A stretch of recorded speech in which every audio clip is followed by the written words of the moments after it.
This is Eric Hillard Nelson, the youngest member of one of the best known and best loved families in America during the late 50s and early 60s.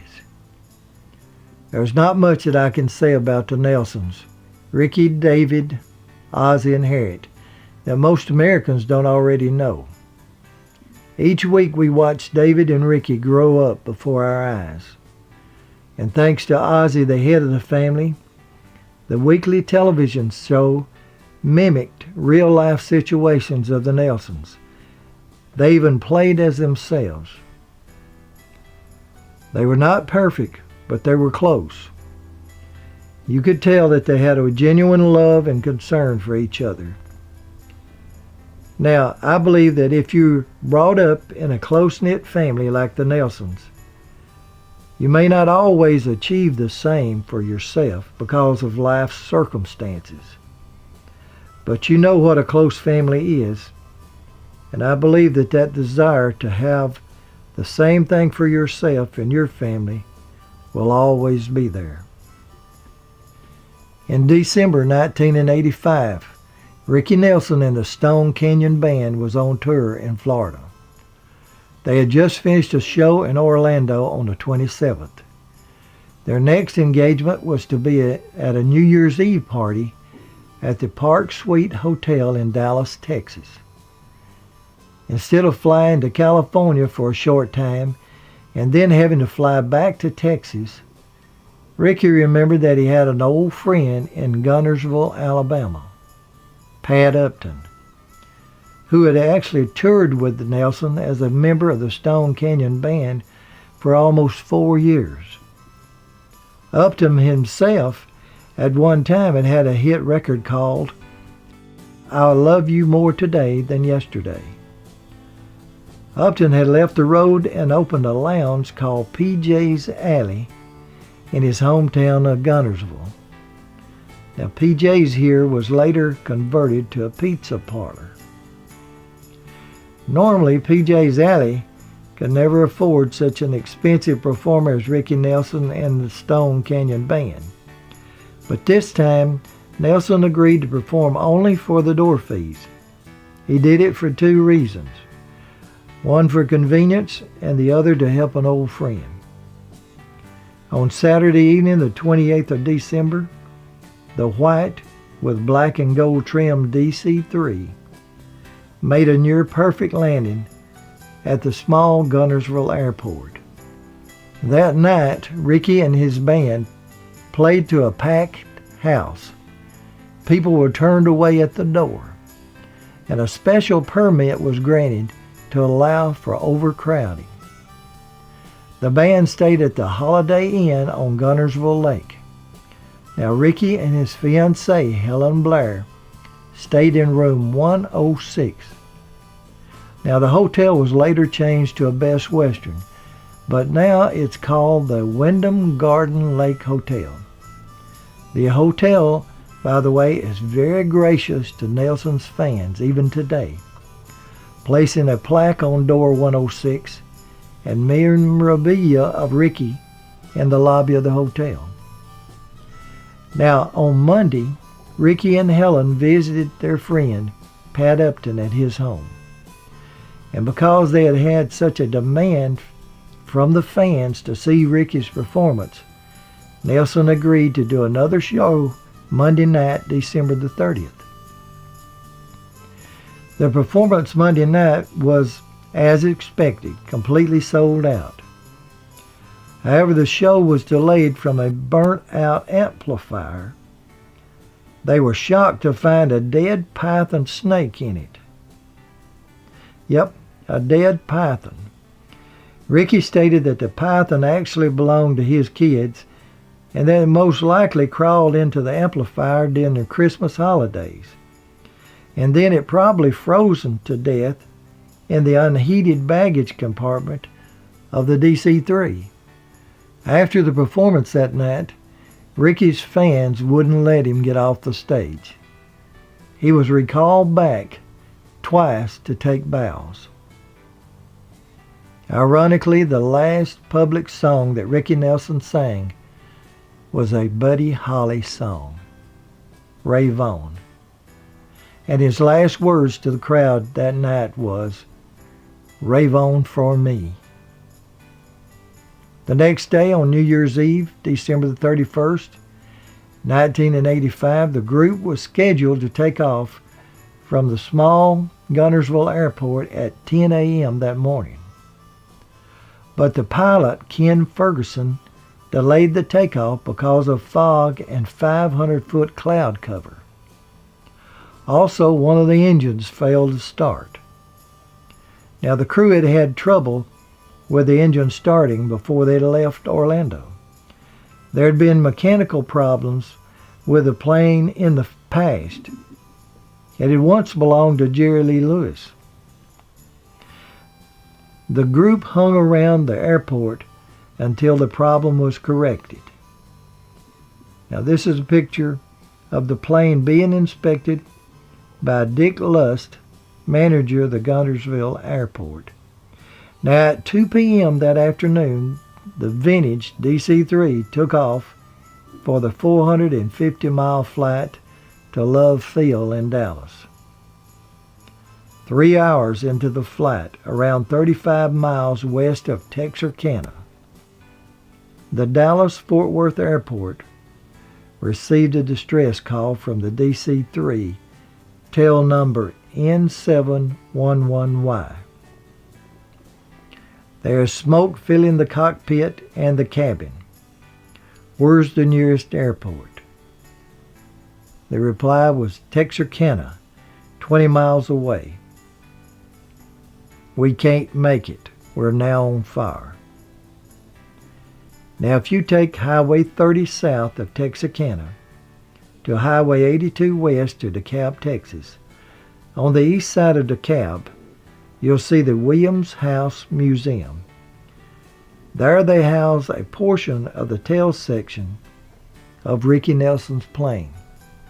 They have a lot of helpful information about the crash site. They're very kind people, and they'll remind you also that DeKalb is also the burial and birthplace of Bonanza's Dan Blocker, Horace Cartwright. For example, now this is Dan Blocker's high chair that they have there, and it said that he was so big that he stumped out the bottom of it, according to his mother. They can also help you locate the plane crash site. Now in DeKalb, off Highway 80, we go east on Texas Farm Road 1840. Then south on Texas 990 for about a half a mile to the crash site in a cow pasture on the right.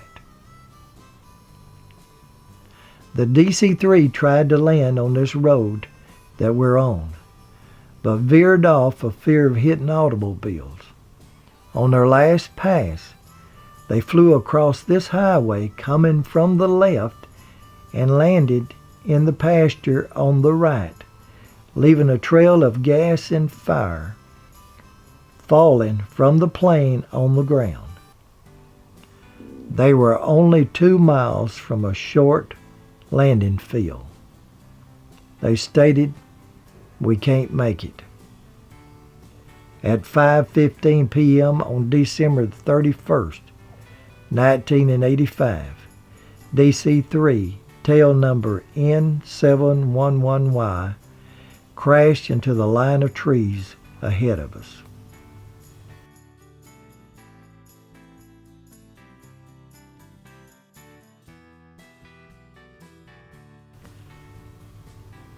One of the plane's wings hit and broke this utility pole that you see still standing.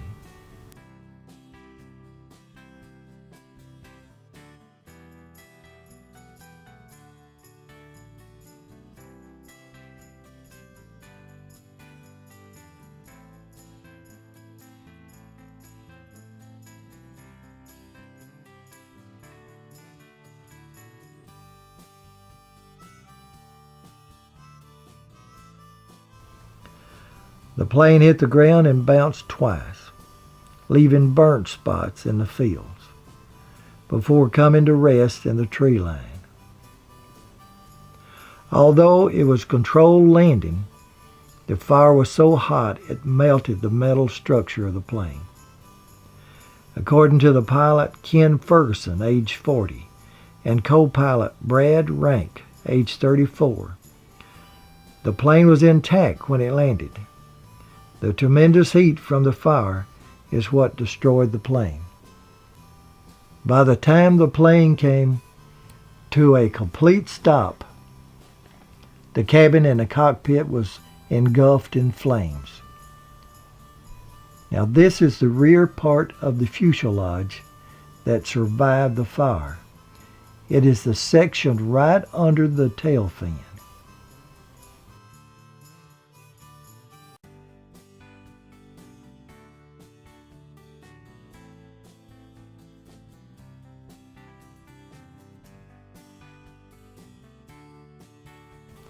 The two pilots escaped through the emergency cockpit windows. They received second and third degree burns. They had to drop 15 feet to the ground out the windows.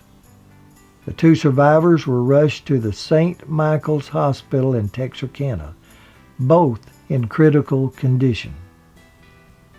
Ricky Nelson, age 45, his fiancée Helen Blair, 27, along with Patrick Woodward, age 35, the bass player, who actually had a 6-month-old son at home waiting on him, and also the drummer, Ricky Enfield, had celebrated his 23rd birthday just one day before his death. Bobby Neal, 38, lead guitarist.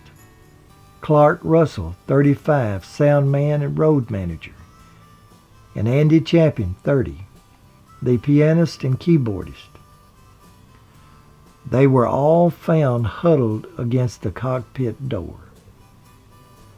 Why the door was closed is an unanswered question. The plane continued to burn for 4 hours before it could be put out. The National Transportation Safety Board investigated for 1 year the cause of the fire and crash on DC-3 N711Y. The cause was found to be a broken fuel line that fed the huge cabin heater. The fuel line had been replaced in Nebraska some 6 years earlier, and it was out of date and with cracks. It began spraying fuel, running down the inside belly of the plane unseen. By the time the fuel caught fire, it was coming up from the floor all the way down through the cabin and cockpit. David Nelson, Ricky's brother, and their 71-year-old mother Harriet received the news of Ricky's death along with the rest of the nation, including the families of his fiancée and the Stone Canyon Band. Eric Hillard Nelson, Ricky, was buried at the Forest Lawn Memorial Park, Hollywood Hills, California, not far from his dad, Ozzie, who had died in 1975 at the age of 69 from liver cancer. Harriet Nelson passed away on October the 2nd, 1994, of congested heart failure, age 85. She's buried with Ozzie and Ricky. David Nelson died the 12th of January 2011, age 74, from colon cancer. He was cremated and his remains are buried at the Westwood Memorial Park in Los Angeles.